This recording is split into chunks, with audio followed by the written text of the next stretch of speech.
The Terrible 2 is a 2018 film. This is written and directed by Billy Lewis, and we have a cast including Cari, Donny Boaz, and various others.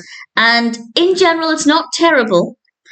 It's a good concept. I really found Rose's character to be quite interesting, but it's also not a particularly scary film, by which I mean it's not scary and nothing really happens.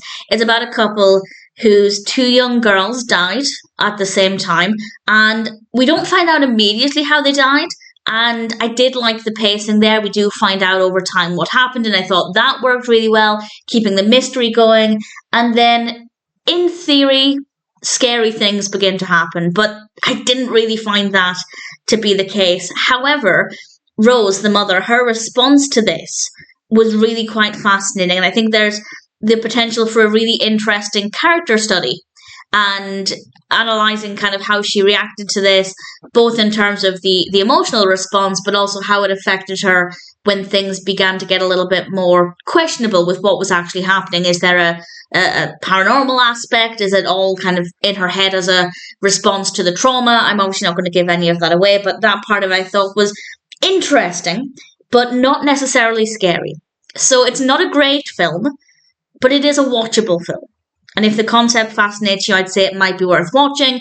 But if you're looking for a scary film, and I think, let's face it, most people watching this based on the premise are going to be looking for a scary film, then it doesn't really deliver. Not a lot happens. So Rose as a character, definitely quite interesting. I don't think it's meant to be a character-driven film, but certainly for me that was the highlight. The performances are generally okay. The pacing of the mystery aspect, yep, that worked quite well.